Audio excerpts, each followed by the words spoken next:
Today we're at Kiss Me Kate. It's a marvellous show, and it's at the Victoria Palace, just outside the centre of London. And joining me is one of the stars of the show, Nancy Anderson, who plays Lois Lane. Good afternoon to you. Good afternoon. Thank you very much for sparing the time. This is a great show, isn't it? I think it's fantastic. Of course, I'm biased because I'm in it. You've been in it a long time as well.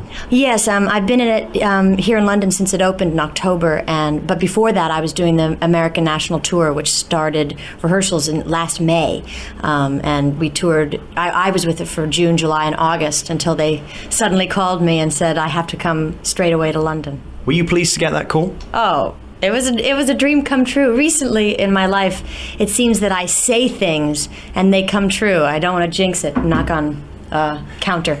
But I remember well over about 2 years ago, maybe a little less, I said, I want to go on a national tour. And then I suddenly booked a national tour. And then they were talking about casting the show for London.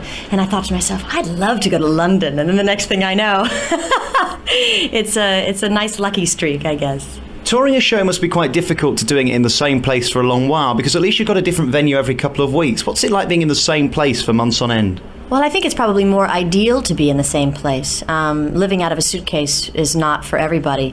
I enjoyed it, but having to deal with a whole new stage and a new backstage area, different dressing rooms. On tour it was. It seemed like every couple of weeks it was the actor's nightmare all over again, that you were in your dressing room and you had no idea how to get to the stage, but you could hear your cue.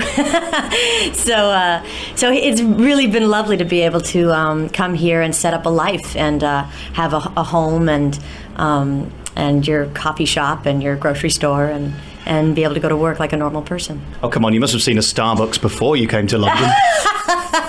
Unfortunately, I'm from New York, and the only stores we have are Starbucks and Gaps. But my co-star and I try to make it a point to go to anywhere but Starbucks. Maybe I shouldn't say that on live radio.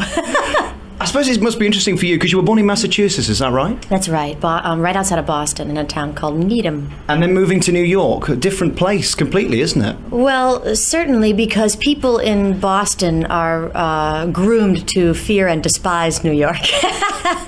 And so I was always told growing up, I'd tell people I wanted to be an actor, and they'd say, well, don't go to New York, it'll just chew you up and spit you out, And honestly, that's not true. My life began when I moved to New York. I went there with all kinds of trepidation. It was very much by surprise. I received a phone call to come down and audition for a show, and within the week I was living in the East Village in this illegal housing setup, doing a show that they paid me $175 a week to do. I think I got an extra $50 a week because I was the assistant to the musical director, but because I could actually write music. I could write it down. So that's showbiz then, isn't it? That kind of money. It was hilarious. It was a hedonistic lifestyle for you every night, I imagine. Yeah, I had all kinds of money to blow. But it was, the minute I stepped down in New York, you can feel the energy in the streets, and it felt like a cloud lifted. I could suddenly see the career that I wanted. I could see the life that I had envisioned, and it was all right there. What I find interesting is, cities can affect you that way. They have an energy about them. And for me, I often find that it has to do with the history. That's what speaks to me most. Some of the newer cities in the United States don't speak to me because they don't have a heritage in the mortar. And I have to say that when I first got to London, I had that same feeling that I had 8 years ago when I moved to New York. That feeling of there's this energy, there's this excitement about it because there's so much history between the bricks, This is a leading question. Which is better then, Broadway or the West End? Oh, it's apples and oranges, really. It's too, it's hard for me to say because for me, London is such a beautiful city. It's so exotic to be in England and to be in Europe from our perspective. From Broadway's perspective, everybody thinks, oh, you're going to the West End. Oh my gosh, it seems to be, from our side of the pond, it seems to be the pinnacle of theater. I would say, I just said that it was different, but really, it is the same. It's the top of the line for theater in England. Broadway is the top of the line for theater in the States, and actors are the same everywhere. You just form a new family wherever you go. I suppose it depends on your perspective, doesn't it? For us, Broadway's so exotic and exciting and showbiz, and I suppose for you over there, coming here is the same. Yeah, it's funny. My mother's visiting now, and we wonder why anybody who lives in such a gorgeous city or such gorgeous countryside, or over in Europe and France and Italy, why would you ever want to come to the United States? Why would you ever want to come to New York when you've got cities like this? But people tell me there's a whole different type of excitement that New York or an American city has to offer that maybe you don't get here. Now, we're going to take another piece of music in a moment from now, but first of all, tell us about the show. What's it about then? Well, it's based on a touring theater group that is doing a musical version of The Taming of the Shrew by Shakespeare. And it is directed, rewritten, and starred in by a man named Fred Graham. And he has invited his long-divorced wife to come back and star in the show. She's become a movie star since they were divorced, and he figures he can get more audience and more money by having her come along. And in reality, you find out that they're really still in love. But he's also picked up this little chippy that he's stuck in, the sexy part. That's me. That's Lois Lane, and that creates a lot of jealousy and a lot of fighting between the divorced couple.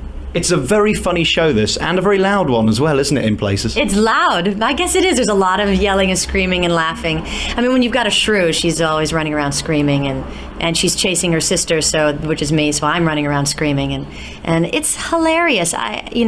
We recently put in a new lead, Rachel York, and actually a month before that we put in Carolee Carmello, and so I've had a chance to watch the show twice over, and it's funny. I mean, even though I'm in it, I sit back and I just think, these people are hilarious.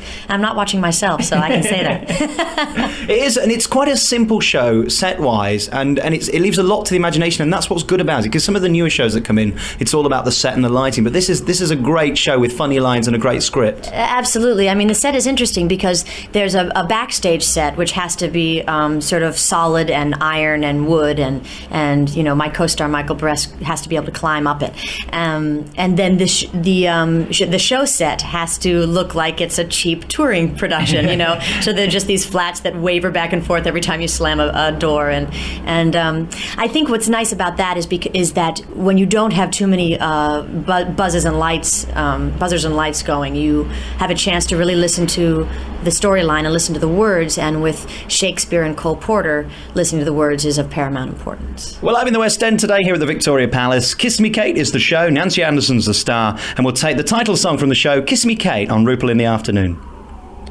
Okay, it's just a final wrap-up if that's all right. Okay. Kiss Me Kate from Kiss Me Kate. It's on at the Victoria Palace. Your chance to win tickets in a few moments from now. Try that again. Kiss Me Kate from Kiss Me Kate. It's on at the Victoria Palace here in the West End of London in Victoria. And the star of the show is Nancy Anderson. Thank you for staying with me. I keep saying that, but it's very kind of you. I'm very happy to be here. Can I just say, you have the most showbiz doorstop in the whole of the West End. A bottle of champagne. How marvellous is that? Well, it's a little less exciting than you might think. We get bottles of champagne as gifts, which is really nice, but I am, I'm embarrassed to say this in the City of London, but I'm not that much of a drinker. So if I have a bottle of champagne, unless I have guests that want the champagne, I just use it as a doorstop. Is that an offer? You're offering me a glass, are you? Yeah, you have a glass, I've got a bottle. I guess, that would probably be more classy of me if I had glasses. I think downstairs in the star dressing room, they have champagne glasses to go along with the many bottles of champagne. It's just a plastic cup up here, is it? Yeah, just a Dixie cup, as we say in the States. Nancy, I've asked all the stars I've spoken to on this tour of the West End what they would like to do if they weren't in the show they were in. What would be your favourite show at the moment if you could be in any? It'd be in any show? Actually, it's true. I say My Fair Lady. That's been my dream role since I was a child. Unfortunately, the few times that I've had a chance to audition for it, I couldn't sing it well enough. But I think now I could. Playing Eliza? Playing Eliza, yeah. It's a great role, isn't it? But can you do the Cockney accent? Well, it's interesting. Our American version of the Cockney accent is nothing like the real Cockney accent. And one of my dear friends on the electrical staff of this show has a real Cockney accent. He speaks in Cockney rhyming slang. And I consider myself to be somebody who's pretty good at accents, as accents go, but here, well, not only is that Cockney accent so difficult, I can't even put my finger on why, but when you're suddenly surrounded by all of the different accents of the British Isles, your American version of a generic British accent no longer flies, and my ear is totally confused, so I can only speak in my own accent now. Well, I'd like to congratulate you on your French accent during this interview. It's been very good. Would you like to audition live on air, maybe for the My Fair Lady role as Eliza? Would you like to give me a little bit of Cockney? No, I don't think I'm not going to embarrass myself. Absolutely not. It's an interesting role, that, because you go from Cockney to the sublime to the ridiculous, really, because you have to sing really well in the end, don't you? And very well spoken. Yes, you absolutely do, and I think that it definitely takes an actress who's willing to tackle both sides, and certainly if I were to play it, I would do everything in my power to get that Cockney accent down perfectly. Nancy, I'll put in a good word for you. Okay. Thank you very much for talking to us live on BBC Radio Leicester. It's Kiss Me Kate. It's on at the Victor Palace. Just come out of the train station or the tube station and keep walking. It's just there in front of you. It's a great show. And how long are you in it for? No, sadly, I'm not in it forever, although I'd like to stay forever. They're sending me home on August 24th, so that's our last performance. Do you think we could tempt you with another show here to stay? Well, yes, if anybody, I'll make any offers. There's Christmas. Maybe you'd like to do that? That's true. There's just we have these pesky unions that move, who acts where when. So. Yeah, they get in the way, don't they, those people? No. Nancy Anderson, thank you very much for talking to us today. Lois Lane from Kiss Me Kate live.